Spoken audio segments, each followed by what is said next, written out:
दरअसल ये दौर ऐसा है कि पूरी व्यवस्था छिन्न भिन्न हो चुकी है।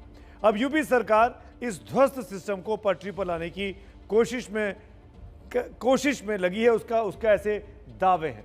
आपको बताते हैं कि कोरोना के खिलाफ यूपी में क्या क्या कदम इन दिनों में उठाए गए हैं। यूपी में टेस्ट, ट्रेस और ट्रीट फॉर्मूले से संक्रमण कम होने का सरकार दावा कर रही है। आंकड़ों के मुताबिक 24 घंटे में 2,53,000 टेस्ट का नया रिकॉर्ड यूपी में बना है। देश में सबसे ज्यादा 4,39,06,533 कोरोना टेस्ट यूपी में हुए हैं। गांवों में संक्रमण रोकने के लिए 6,126 रैपिड रिस्पांस टीमें और 70,605 निगरानी समितियां बनाई गई हैं, जो कोरोना से संक्रमित लोगों की मदद कर रही हैं। देश में 18 से 45 साल की उम्र के लोगों के वैक्सीनेशन में यूपी का दावा है कि वो नंबर 1 पर है। दावे और आंकड़े अपनी जगह हैं, लेकिन इस सिक्के का एक दूसरा पहलू भी है। उसे भी देखना बेहद जरूरी है। पंचायत चुनावों के बाद से उत्तर प्रदेश के गांवों में कोरोना का संक्रमण तेजी से फैला है। यूपी के गांव में जब एबीपी न्यूज के संवाददाता पहुंचे तो हालात बेहद खराब नजर आए।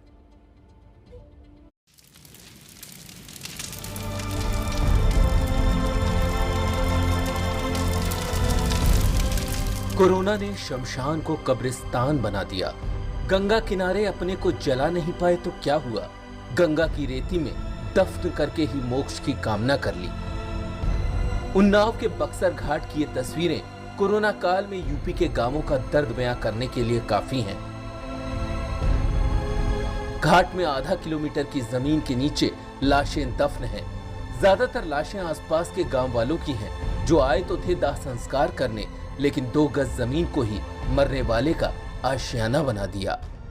लोग बीमारी से मर रहे हैं और गरीबी की लाचारी ऐसी कि महंगी लकड़ी खरीदने का पैसा नहीं है, क्योंकि इस दौर में तो जिंदगी से ज्यादा महंगी मौत हो गई है। यहाँ शासन की तरफ कोई भी व्यवस्था नहीं है। जो यहाँ बाडी लेके आते हैं वो लकड़ी लेके आते हैं। लकड़ी यहाँ बेचने वाले भी हैं, लकड़ी बेच रहे हैं। एक के 2 भाव मांग रहे हैं, 2 के 3 मांग रहे हैं। अब व्यवस्था होने के कारण सरकार की तरफ कोई भी व्यवस्था नहीं है। आज से प्रशासन ने किया, लेकिन हमें दिखाई नहीं पड़ रहा। हाँ, दिखाई कुछ है नहीं यहाँ पे। मेरठ के इस गांव की कहानी भी अलग नहीं है। बस 21 साल का था सैकी, हंसमुख, मिलनसार। इस घर की खुशियां उससे ही थी। अब उसके लिए प्रार्थना सभा हो रही है। 7 मई को उसकी मौत हो गई। अब उसके घर में मातम पसरा है। पिता के लिए जवान बेटे की मौत से बड़ा बोझ भला क्या होगा। देश की तरह मेरठ के मटौर गांव में हर घर में दहशत है। गांव की गलियों में घूमिए तो हर तरफ दर्द की एक कहानी मिल जाएगी। बुखार के बाद बस थोड़ी देर बालक बोले, देख लो मम्मी तो कैसे कर रही है। देखा मैं जो उसके पास गया तो वो एकदम बस पानी से आए, लड़के ने 1 दिन में ही वो एक्सपायर हो गया। मटौर में पिछले 15 दिनों में 27 लोगों ने दम तोड़ दिया। किसी को नहीं पता कि मौत कोरोना से हुई या नहीं, लेकिन पहले बुखार आया और फिर सांस लेने में तकलीफ। स्वास्थ्य विभाग की टीम सिर्फ एक बार यहाँ आई है। गाँव वालों ने अब खुद ही गाँव में कर्फ्यू लगा दिया। अगर है तो उससे थोड़ा फायदा हुआ है। और सब्जी विक्रेता आते हैं, फल विक्रेता आते हैं, उन्हें बिगर मास्क सैनिटाइजर के हम अंदर नहीं घुसने देते हैं। और इसलिए थोड़ा मामूली सुधार है। पहले 4-5 डेथ रोज हो रही थी, अब पिछले 2 दिन से डेथ नहीं हुई थी, आज फिर 1 डेथ हुई है। यूपी के गांवों में हाल बेहाल है। दिल्ली से सटे ग्रेटर नोएडा के सबसे ज्यादा आबादी वाले गांव दुजाना में 15 दिनों में 26 लोगों की मौत हो चुकी है। मरने वाले 19 लोग तो 20 से 50 साल की उम्र के बीच थे। गांव वालों का कहना है कि हर तीसरे घर में खांसी बुखार से पीड़ित कोई व्यक्ति है। हालात ये हैं कि गांव की गलियां अब सूनी हो चली हैं। गांव वालों का कहना है कि पंचायत चुनाव के बाद गांव में कोरोना का विस्फोट हो गया। दूसरी तरफ गांव में टेस्टिंग सैनिटाइजेशन का कोई इंतजाम नहीं है।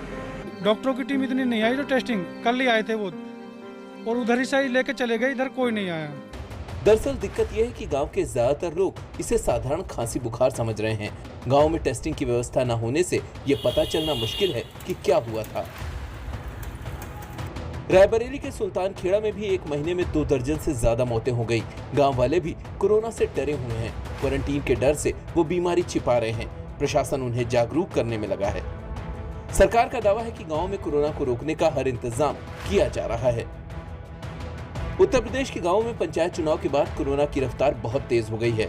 मुश्किल यह है कि गांव वाले भी हालात की गंभीरता को समझ नहीं पा रहे और प्रशासन के पास हालात संभालने के इंतजाम नहीं है।